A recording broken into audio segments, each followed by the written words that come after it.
Kali ini kita akan membahas tentang konsep komunikasi dan konsep komunikasi visual.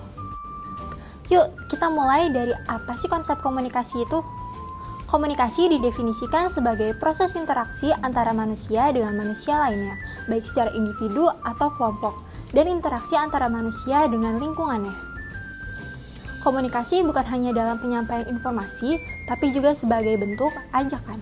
Yang kedua adalah konsep komunikasi visual.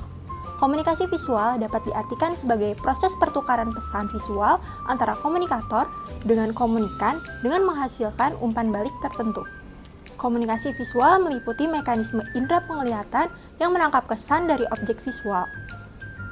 Kesan tersebut akan diteruskan ke otak untuk kemudian diinterpretasikan menjadi makna tertentu. Proses pertukaran pesan dalam komunikasi visual meliputi unsur visual seperti lambang, huruf, warna, foto, grafis, dan lain-lain. Nah, selanjutnya kita akan bahas mengenai sudut pandang dari komunikasi visual sendiri. Jadi, komunikasi visual dapat dilihat dari dua sudut pandang, yakni teknologi informasi dan juga linguistik. Komunikasi visual sebagai teknologi informasi melihat proses pengiriman ide melalui lambang, tulisan, gambar, ataupun elemen visual lainnya melalui proses linear. Yang dimana komunikasi hanya terjadi secara satu arah saja tanpa memperhatikan hubungan timbal balik yang ada.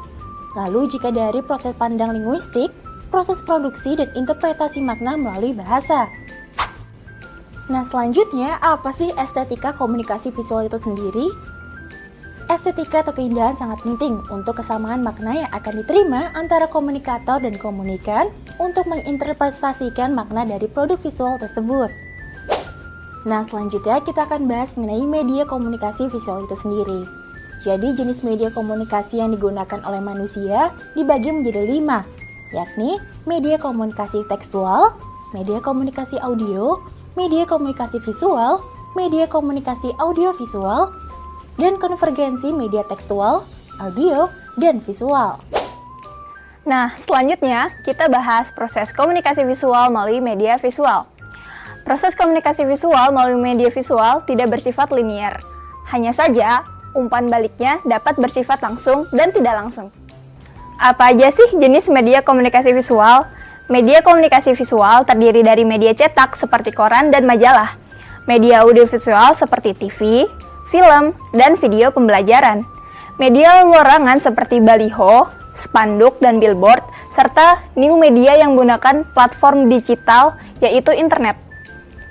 Baik, selanjutnya kita akan membahas Human Visual System, yakni mata. Lebih dari 70% dari semua indera dalam tubuh manusia terdapat di mata. Alat indera yang menyesuaikan jumlah cahaya yang masuk memusatkan perhatian pada objek, serta menghasilkan gambar yang dengan segera dihantarkan ke otak. Dengan mata, kita dapat melihat elemen-elemen visual seperti tulisan, gambar, simbol, dan lain-lain. Berikutnya, kita bahas persepsi visual manusia. Persepsi visual adalah proses penafsiran cahaya yang masuk ke mata menjadi informasi visual yang spesifik di otak. Informasi visual yang diterima oleh mata diproses di area-area yang berbeda pada otak. Dan penafsiran tersebut ternyata juga dibagi melalui beberapa rangkai proses.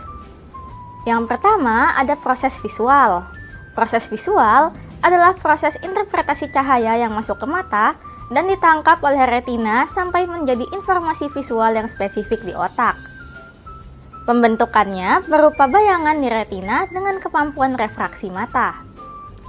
Yang kedua ada persepsi warna. Persepsi warna adalah kemampuan mata membedakan warna yang dipengaruhi oleh perbedaan panjang gelombangnya. Yang ketiga ada label warna, yaitu berkaitan dengan gelap terangnya warna dengan warna putih atau hitam ke sebuah warna. Semakin banyak kandungan warna putih di dalam sebuah warna dikatakan memiliki saturasi rendah, begitu pula sebaliknya. Yang keempat, persepsi ruang. Persepsi ruang ditentukan oleh berbagai variasi jumlah pencahayaan terhadap suatu ruang. Komponen yang perlu diketahui yaitu frekuensi, kontras, fase, dan orientasi. Yang kelima, persepsi gerak. Persepsi ini muncul saat terjadi perubahan distribusi dari cahaya. Persepsi gerak diproses secara khusus dalam jalur visual manusia. Area ini terdiri dari 2 tahap. Pertama, yang terjadi perubahan distribusi cahaya dari waktu ke waktu yang bersifat tunggal dan berlangsung pada jalur yang sederhana. Tahap kedua, lebih kompleks dan memiliki jalur yang terpisah. Yang keenam, persepsi kedalaman. Persepsi ini merupakan kemampuan melihat dunia dalam 3 dimensi. Terdapat 2 persepsi kedalaman, yaitu persepsi kedalaman monokuler dan persepsi kedalaman binokuler. Persepsi kedalaman monokuler adalah persepsi yang diterima oleh satu mata yang ditampilkan kembali dalam bentuk 2 dimensi sebagai gambar. Persepsi kedalaman binokuler adalah kedua retina pada mata mendapatkan stimulus dari cahaya yang berasal dari satu titik fokus yang spesifik dan disebut memiliki hubungan atau retinal correspondence. Oh iya, ada juga beberapa contoh komunikasi visual nih teman-teman. Yang pertama, rambu lalu lintas. Sinyal lalu lintas, pencegahan dan regulasi diberikan oleh gambar yang mengekspresikan sendiri pesan sementara atau wajib sebagaimana kasusnya. Yang kedua, film dan dokumenter. Seni ketujuh dan manifestasi turunannya, seperti film pendek dan dokumenter, juga dianggap sebagai mekanisme komunikasi visual.